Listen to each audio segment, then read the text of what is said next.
우리 다 같이 사도신경으로 신앙 고백하겠습니다.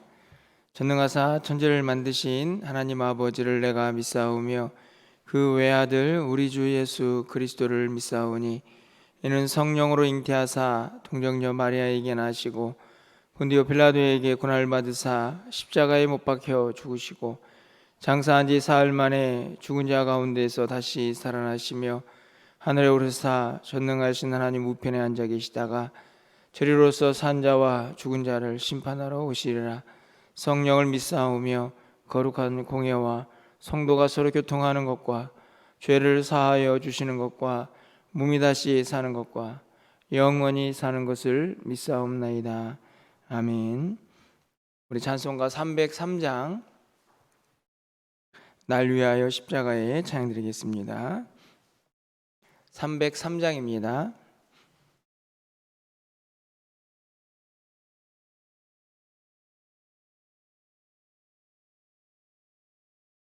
날 위하여 십자가에 중한 고통 받으사 대신 죽은 주 예수의 사랑하신 은혜여 보배로운 피를 흘려 영영 죽을 죄에서 그 속함을 받은 우리 어찌 찬양 안 할까. 예수 안에 있는 우리 한량없이 즐겁고 주 성령의 위로함이 마음속에 차도다. 전국 음악 소리 같은 은혜로운 그 말씀 끊임없이 듣는 우리 어찌 찬양 안 할까. 이 세상의 모진 풍파 쉬지 않고 불어도 주님 안에 보호받는 우리 마음 편하다. 늘 깨어서 기도하고 저 천국을 바라며 주님만을 기다리니 어찌 찬양 안 할까. 아멘. 오늘 하나님 말씀은 로마서 3장 1절부터 9절까지 말씀을 교독하겠습니다. 신약성경 242쪽입니다. 로마서 3장 1절부터 9절까지 말씀 교독하고 마지막 절은 함께 읽겠습니다. 그런즉 유대인의 나음이 무엇이며 할례의 유익이 무엇이냐. 어떤 자들이 믿지 아니하였으면 어찌하리요. 그 믿지 아니함이 하나님의 미쁘심을 패하겠느냐.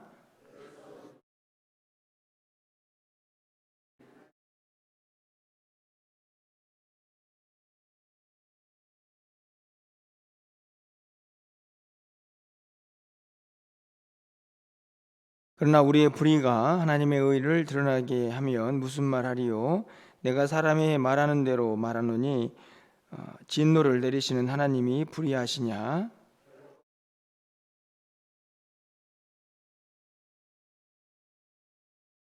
그러나 나의 거짓말로 하나님의 참되심이 더 풍성하여 그의 영광이 되었다면 어찌 내가 죄인처럼 심판을 받으리요.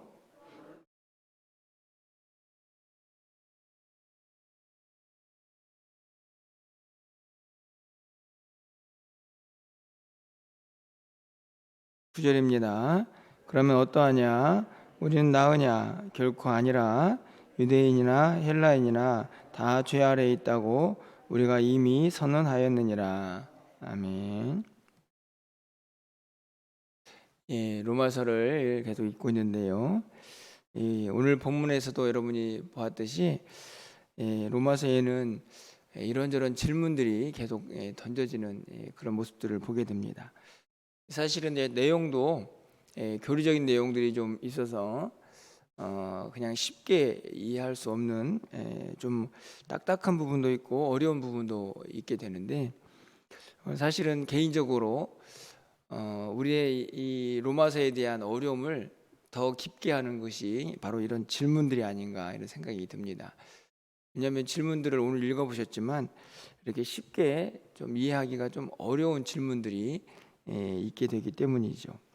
특별히 이제 바울이 로마서를 쓰면서 이 질문들을 사용해서 또 이 복음이 또 율법보다 또 얼마나 더 유익하고 또 그것이 많은 사람들의 영향을 끼치는가 하는 것들을 가르쳐주고 깨닫게 하고 있기 때문에 이 질문들이 어렵지만 그래도 잘 이해하는 것이 중요하다 하는 생각이 좀 들게 됩니다. 어제는 이 유대인들이 가지고 있는 외식, 그래서 그들의 모습들을 살펴보면서 그들이 율법을 가지고 있지만 또 가르치지만 말씀대로 살지 않는 것이 또 하나님을 얼마나 욕되게 하는 것인가 하는 것에 대해서 함께 좀 살펴보았습니다. 오늘 3장은 이렇게 시작하죠. 그렇게 이제 얘기했을 때 유대인들이 그런 생각을 할 수도 있고 또 이방인들도 그런 생각을 할 수 있을 것입니다. 야, 그러면 유대인들이 도대체 우리보다 나은 게 뭐냐? 그렇게 율법을 가지고 있으면서도 하나님의 말씀을 가지고 있으면서도 그렇게 형편없다면 오히려 우리가 더 나은 것이 아니냐? 이렇게 또 이방인들이 생각할 수도 있겠죠. 하지만 바울은 그런 의도에서 율법에 대한 이야기를 하는 것은 아닙니다.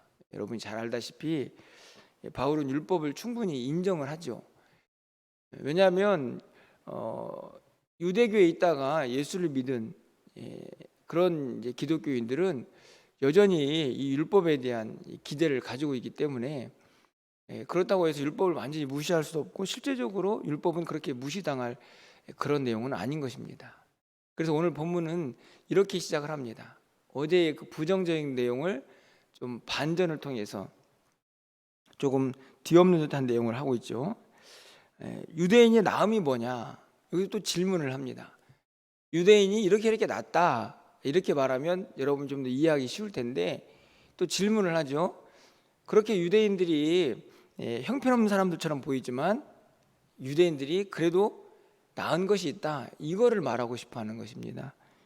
그래서 2절에 있는 말씀 중에 이제 하나가 등장을 합니다. 범사에 많으니 우선 그들이 하나님의 말씀을 맡았음이니라, 이렇게 기록을 하죠. 유대인들이 앞에서 말했듯이 그렇게 형편없다고만 생각할 수는 없다. 여러 가지 유익이 있는데 그 중에 하나는 그들에게 하나님의 말씀이 있다는 것이다. 이렇게 기록을 하고 있습니다. 그렇죠. 여러분들, 이스라엘 백성들이 하나님에게 선택을 받았습니다. 선민이 되었다는 것은 단순히 선택받았다는 것만이 아니고 하나님께서 뭘 원하시는지 그것을 말씀을 통해서 깨달은 자들이라는 것을 의미하죠. 그러니까 세상 사람들이 알 수도 없는 그 귀한 진리들을 하나님을 통해서 알게 된 자들입니다. 얼마나 복된 사람들입니까? 말씀이 지금 그 말씀대로 살지 않는 것 때문에 유대인들이 책망을 받습니다. 그리고 어떤 면에서 유대인들도 그 말씀을 지키느라고 버거울 수도 있습니다. 아, 무겁구나. 하지만 그건 다 인간적인 것이고 실제적으로 말씀이 있다는 것은 너무나 귀하고 복된 일이죠. 왜냐하면 모두에게 다 하나님의 말씀이 주어진 것이 아니기 때문에 그렇습니다. 여러분, 하나님을 알 수 있는 방법, 물론 이제 일반 계시로 우주 만물을 통해서도 알 수 있지만 하나님을 더 깊이 알기 위해서는 반드시 하나님이 자기를 드러내야만 하죠. 그렇기 때문에 하나님의 말씀을 가진다는 것은 하나님을 안다는 것이기 때문에 말씀을 가지고 있는 자들이 얼마나 복된가 하는 것을 알아야 한다는 것을 먼저 바울이 말씀을 통해서 깨우쳐주고 있습니다. 그러면서 또 질문을 던집니다. 사실은 좀 어려웠죠? 3절 말씀을 보면 첫 번째 질문은 하나님의 신실하심에 대한 것을 드러내기 위한 질문을 하고 있습니다. 어떤 자들이 믿지 아니하였으면 어찌하리요? 그 믿지 아니함이 하나님의 미쁘심을 패하겠느냐? 이 말씀은 말씀에 있는데도 불구하고 그 말씀을 믿지 않는 자들이 있다고 할 때에 그렇게 믿지 않는다고 해서 하나님의 신실하심 그것이 사라지는 것은 아니다 하는 것을 이야기하기 위해서 또 질문을 던집니다. 이런 말씀을 하고 있는 이유 중에 하나는 여러분 구약 시대부터 계속해서 하나님께서 말씀하십니다. 그 말씀에 여러 가지 내용이 있지만 그 안에는 예수 그리스도 이 땅에 오실 메시아에 대한 예언들이 담겨져 있죠. 그런데 유대인들은 여전히 율법을 가르치고 배우면서도 그 안에 있는 메시아 예수님의 존재를 인정하지 않지 않습니까? 여기서 믿지 않는다는 말은 넓게 보면 말씀 안에 있는 바로 그 메시아에 대한 예언, 왜냐하면 예수 그리스도를 부인하는 자들이 많았기 때문이죠. 그렇게 믿지 않는다고 해서 하나님께서 구약 시대부터 과거부터 계속하신 말씀들이 신실하지 않느냐 라고 얘기를 하는 것입니다. 그렇죠. 인간이 연약해서 잘 깨닫지도 못하고 하나님을 다 이해하지도 못하지만 그렇다고 해서 하나님이 신실하지 않은 분은 아니라는 것입니다. 다음 질문을 보시면 5절과 7절과 8절에 조금 내용이 좀 다르지만 그 질문의 핵심은 이 불의와 악에 대한 오해입니다.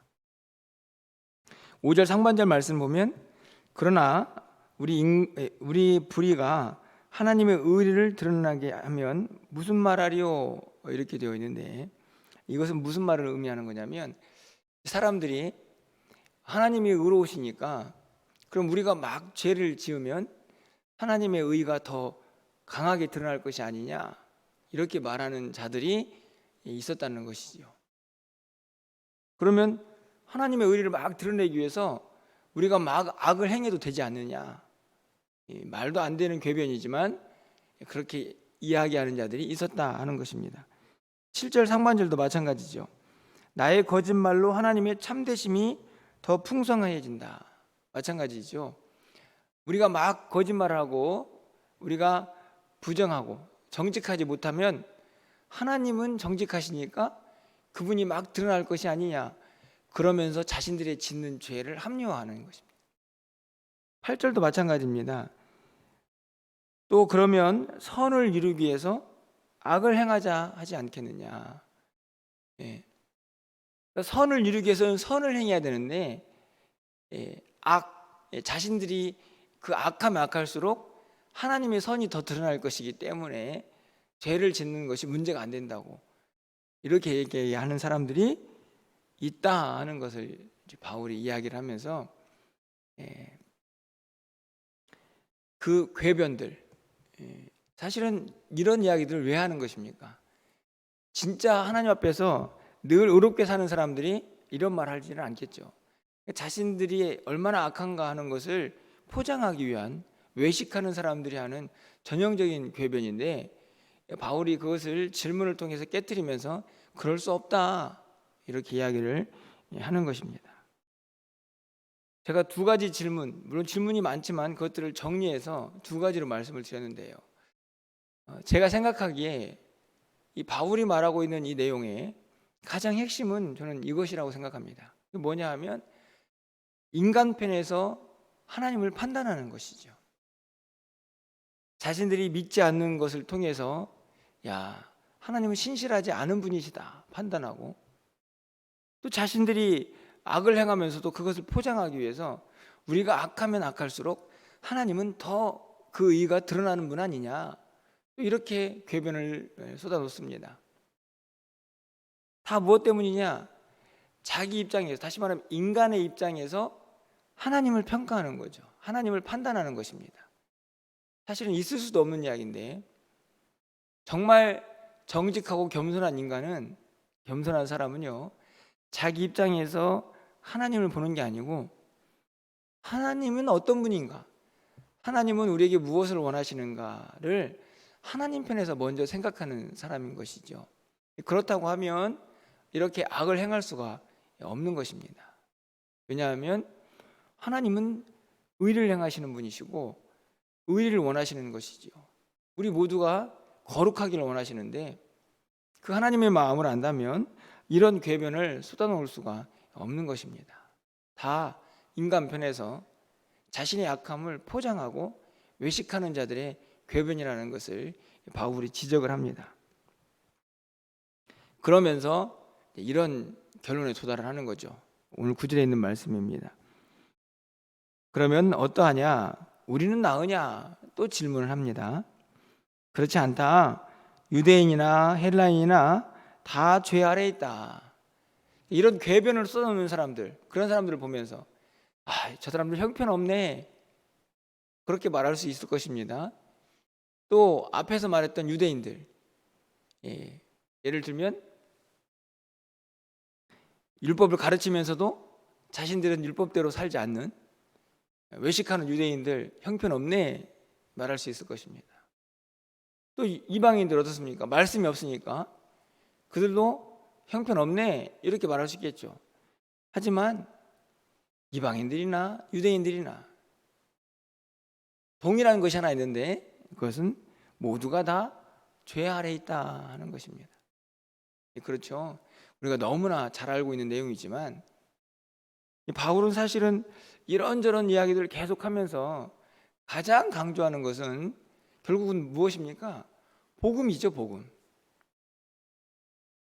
복음은 결국 죄인들을 건져내는 것인데, 그러기 위해서 우리가 깨달아야 하는 것은 우리 모두가 죄 아래에 있다 하는 것입니다. 그걸 인정해야만 복음을, 또 그리스도를 받아들일 수가 있기 때문에 그 사실을 계속 강조하기 위한 질문들, 그리고 또 많은 상황들을 정리해 나가고 있는 것이죠. 좀 어렵지만 여러분들이 큰 틀에서 이 오늘 본문에 있는 9절, 이 9절이 바울이 가지고 있는 매우 중요한 사상이라는 것을 깨달으면 본문을 이해하기가 더 쉽지 않나 생각이 듭니다. 그러면서 10절 이하에서 제가 다 읽지는 않았는데 구체적으로 죄 아래에 있는 사람의 모습이 드러나죠. 여러분 한번 보십시오. 의인은 없는데 하나도 없다. 우리가 알고 있는 말씀입니다. 11절에 보면 깨닫는 자도 없다. 하나님을 찾는 자도 없습니다. 12절 보면 다 치우쳐 함께 무익하게 되고 선을 행하는 자도 없다. 그렇죠. 그러니까 앞에서 이런저런 이야기를 했습니다. 그렇게 궤변을 쏟아놓는 사람들도 있습니다. 하지만 결국은 이 땅에서 정말 의로운 자가 있느냐? 다 죄 아래 있지 않느냐? 그러면서 좀 더 구체적인 내용들이 13절 이하에 있습니다. 목구멍, 혀, 입술, 다 말하는 거죠. 말하는 기능을 하고 있는 곳입니다. 그게 다 어떻다고요? 악하다. 14절 말씀에 보니까 독이 나오는 곳이다. 15절에 보면 발, 이 발은 또 어떻습니까? 피 흘리는 곳에 빨리 간다. 그러니까 쉽게 말하면 죄든인데 익숙한 발. 그 다음에 또 뭐가 있습니까? 88절에 보니까 눈은 어떻습니까? 눈앞에서 하나님을 두려워하지 않습니다. 그러니까 다시 말하면 이 눈은 지난번에도 말씀을 드렸지만 안목의 정욕, 보는 것을 통해서 욕심이 생겨나기 때문에 하나님을 봐도 하나님을 두려워하지 않는 이 강팍한 것들을 가능하게 하는 곳으로 이렇게 지목이 되죠. 한번 생각해 보십시오. 지금 말하고 있는 기관들, 우리 몸에 있는 것들 아닙니까? 입, 눈, 발, 뭐 여기 나와 있지 않지만 손, 다. 사실은 이게 무슨 죄입니까? 발이 무슨 죄입니까? 그런데 우리 마음속에 있는 죄들이 손과 발과 눈과 귀와 입, 이것들을 죄를 짓도록 만들어가는 거죠. 왜 그렇습니까? 우리 안에 다 죄악된 본성이 있기 때문에 그렇습니다. 바울은 이것을 깨달으라는 것이죠. 여러분 다시 1장으로 한번 여러분 기억을 좀 더듬어서 가보시면 1장의 후반부에 어떤 내용이 담겨져 있습니까? 하나님이 내버려 두시면 인간이 얼마나 악한가 하는 것이 기록이 되어 있죠. 저는 오늘 본문도 다르지 않다고 생각이 듭니다. 모든 사람들이 죄 아래에 있는데 그 죄를 그냥 그대로 두면 인간은 악을 행하다가 결국 다 멸망하게 되어 있습니다. 오늘 본문도 마찬가지죠. 죄 아래에 있는 인간들이 자기 가지고 있는 몸으로 얼마나 많은 죄를 지을 수 있는가를 잘 보여주고 있는 대목들입니다. 하나님께서 그 인간들을 그대로 둘 수 없어서 먼저 찾아오셨다고 제가 말씀을 드렸습니다. 은혜라고 말씀을 드렸습니다. 그래서 그 죄를 깨닫게 하죠. 그 죄를 깨달으라고 무엇을 주셨느냐? 말씀을 주셨습니다. 그게 율법입니다. 적어도 구약에서는. 오늘 우리에게는 복음이 와 있습니다. 성령으로 거듭난, 그래서 우리 안에 하나님의 영이 계셔서 이제는 죄가 무엇인지도 깨닫고 율법은 그 죄를 더 분명하게 보여주는 말씀으로 우리 안에 작용을 하고 있는 것이죠. 바울은 지금 이걸 깨달으라고 이야기를 하는 것입니다. 율법을 가지고 있는 게 중요한 게 아니고, 그렇다고 해서 율법이 없는 이방인들이 대단한 사람들이냐? 그렇지 않다는 거죠. 우리 모두는 그냥 하나님 앞에서 죄인일 뿐인데 하나님의 영이 임해서 이 악한 것들이 존재하는 그 마음이, 어제도 말씀을 드렸지만 할례를 받습니다. 다시 말하면 그 마음이 새로워지는 거죠. 그래서 이 손과 발과 이 입이 이제는 죄만 행하는 게 아니라 잘 다스리면 의로운 것도 행하고 선도 행합니다. 이 악이 가득한 입술로 하나님을 찬양하기도 하고 누군가를 격려하고 누군가를 위로할 수도 있습니다. 우리의 발이 악을 행하는데 빨리 가는 게 아니고 지치고 상한 영혼들, 하나님을 위해서 일하는 그곳으로 빨리 달려갈 수 있는 발도 되는 것입니다. 무엇 때문인가요? 하나님이 우리 안에 오셨기 때문입니다. 그거를 깨달으라고 지금 계속 앞에 있는 이 질문을 통해서 궤변론자들을 반박하기도 하지만 궁극적으로 이 죄악된 인생이 살 길이 뭔가 하는 것을 보여주기 위한 노력들을 계속하고 있는 것이죠. 그래서 이제 내일 본문에 있는 말씀을 보면 바로 하나님의 의에 대한 내용들을 이야기를 하게 되는 것입니다. 결국은 무엇을 해야 합니까? 우리가 얼마나 악한 사람들인가, 하나님 없이는 우리가 어디로 갈 수 있는 존재인가를 한순간도 잊지 말아야 한다는 것을 가르쳐주고 있는 것이죠.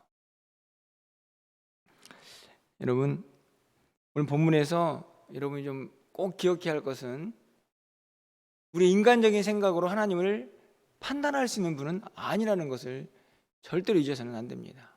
자꾸만 우리의 입장에서 하나님은 어떤 분이신가 이렇게 판단하다 보니 자꾸 인간적인 틀 안에 하나님을 가두는데 그건 불가능합니다. 사실은 하나님께서 우리 안에 말씀도 주시고 찾아오셨지만 그럼에도 불구하고 하나님을 다 이해하는 일은 쉽지가 않습니다. 우리는 피조물이고 하나님은 신이시기 때문에, 창조주이시기 때문에 그렇습니다.